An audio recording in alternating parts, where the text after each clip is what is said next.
अभय यादव जी, बच्चन जी, अमृत जी, चंद्रशेखर संखवार जी और हमारे साथ चल कर आए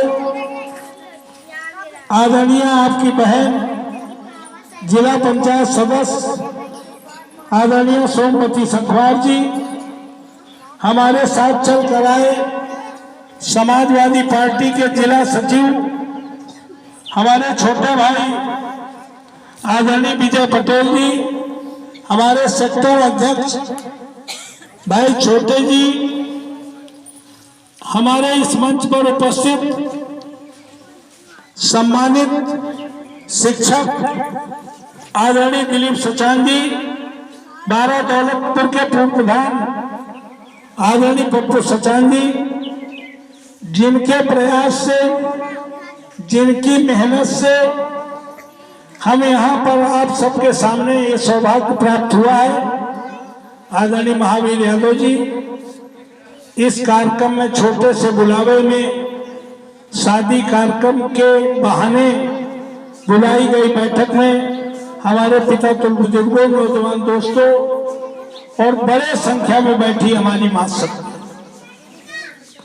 मैं सबसे पहले आयोजक साथी को जिसके यहाँ शादी है उसको ढेर सारी बधाई देता हूं। और इस देश के पहले विद्वान, विश्व के 5वें विद्वान, संविधान निर्माता बाबा साहब अम्बेडकर ने एक बात कही थी। कब कही थी, क्यों कही थी, क्या कही थी? उन्होंने तब कही थी जब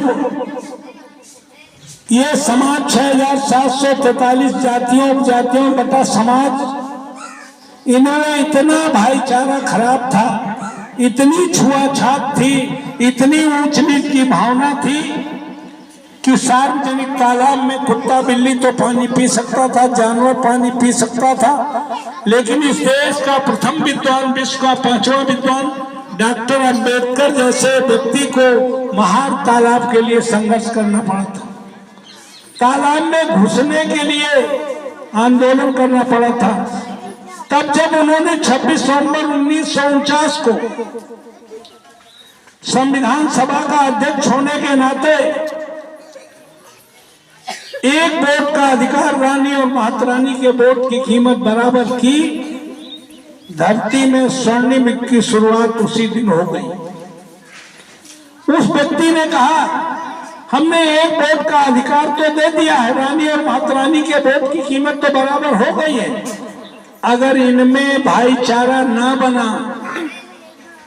तो जिनके वोट ज्यादा होंगे वो इस देश की सत्ता में बैठेंगे, सपना केवल सपना रह जाएगा। तब उन्होंने कहा था ये दलित समाज के लोग, ये पिछड़े वर्ग के लोग, मुस्लिम और सर्वहारा वर्ग के लोग आपस में खान पान न करें, कोई बात नहीं, आपस में रोटी बेटी का संबंध न करें, कोई बात नहीं। जैसे आज शादी के बहाने हमें बुलाया है महावीर जी ने और आदरणीय प्रजापति ने, ऐसे किसी बहाने बैठना शुरू करें। देश का पहला विद्वान, विश्व का 5वां विद्वान खाली बैठने जैसी छोटी मोटी बात नहीं कर रहे थे। उन्हें पता था बैठेंगे तो बातचीत होगी। अभी बातचीत शुरू नहीं हुई थी, चाय पानी पहले आ गया। उन्होंने केवल बैठने के लिए कहा, बैठते ही बात शुरू होगी, बात लंबी चलेगी, चाय पानी होगा और बात देर चलेगी तो खाना पानी भी होगा। और बैठ के अगर लगातार चलती रहे तो रोटी बेटी के संबंध भी हो जाएगा। तो बेटी की शादी है, इसलिए मैं आपसे कहने आया हूं। लोग द्वापर की बात करते हैं, लोग त्रेता की बात करते हैं, और लोग सतयुग की बात करते हैं, और इस युग को क्या कहते हैं? कलयुग। लोग द्वापर त्रेता सतयुग की बात करते हैं, इस युग को क्या कहते हैं? कलयुग। कलयुग माने कहते हैं खराब युग। कलयुग माने खराब युग नहीं है, कलयुग माने ज्ञान का युग, कलयुग माने विज्ञान का युग, कलयुग माने विकास का युग, कलयुग माने खराब युग नहीं है। लोग सनातन की बात करते हैं, सनातन में तो समूची नारी जात को, चाहे वो अगले समाज की हो, चाहे पिछड़े समाज की हो, चाहे दलित समाज की हो, समूची नारी जात को पढ़ने का अधिकार नहीं था। समूचे बहुजन समाज को पढ़ने का अधिकार नहीं था।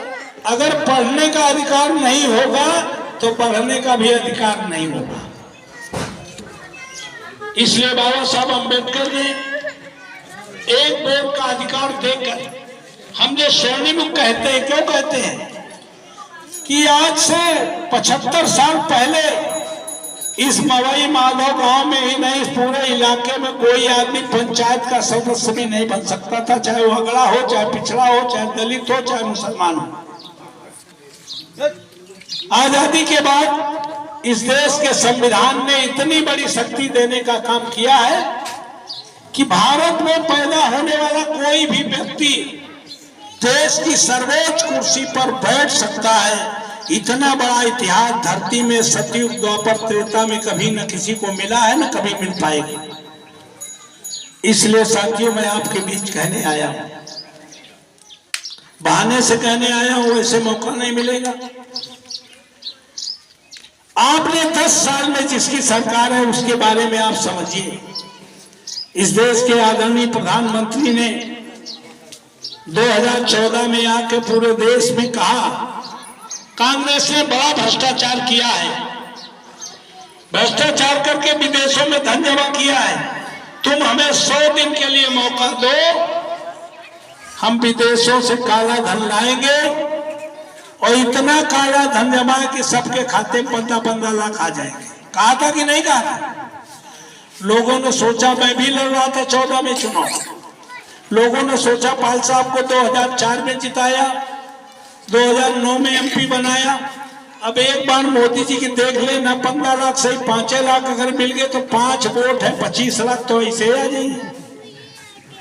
आज 10 साल हो गए मोदी जी के, 15 रुपए भी किसी के खाते में नहीं आए।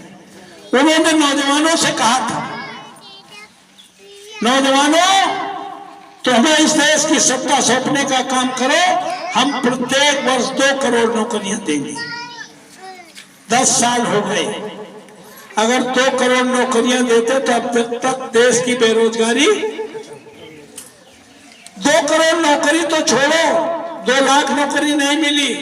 जो नौकरियां देश में विदेश में लोग कर रहे थे, वो नोटबंदी और कोरोना के चलते वापस फिर मवई माधव गांव आ गए हैं। 2 करोड़ से ज्यादा लोग वापस। उन्होंने किसानों से कहा था, किसानों हम तुम्हारी आय 2 गुनी करेंगे। 10 सालों में आय 2 गुनी तो नहीं हो गई, किसाने 2 गुनी आ गया, नहीं गया? दिन भर काम करता है खेतों में और रात भर अन्ना जानवर ताकने का काम करता है। क्यों भाई? आए तो तुमने नहीं। आम जनता से कहा था अच्छे दिन आएंगे, तो अच्छे दिन तो मोदी जी के आ गए। उन्होंने एक और बात कही थी कि हमें इस देश की गद्दी में बिठा दो, हम गुजरात मॉडल बना देंगे देश में। अब लोगों को सब समझा, पता नहीं गुजरात मॉडल क्या है। हाँ, गुजरात मॉडल बनाया है। गुजरात में हिंदू मुस्लिम किया था, यहाँ भी हिंदू मुस्लिम पूरे देश में करने का काम किया। इन 10 सालों में अगर कुछ दिया है तो हिंदू मुस्लिम दिया है, मंदिर मस्जिद दिया है, इसके अलावा कुछ देने का काम नहीं किया है। नौकरियां देंगे कहाँ? और गुजरात मॉडल क्या है? 2 गुजरात के लोग हैं, अमित शाह और अडानी मोदी जी 2 गुजराती हैं, और अडानी अंबानी 2 गुजराती हैं। पूरे देश में जो एम्प्लॉयमेंट देने वाले सरकारी विभाग थे, रेलवे सबसे बड़ा विभाग था, उसे अडानी अंबानी को प्राइवेट में दे दिया। तुम्हारी कानपुर सेंट्रल स्टेशन 50 साल के लिए अडानी अंबानी को दे दिया है।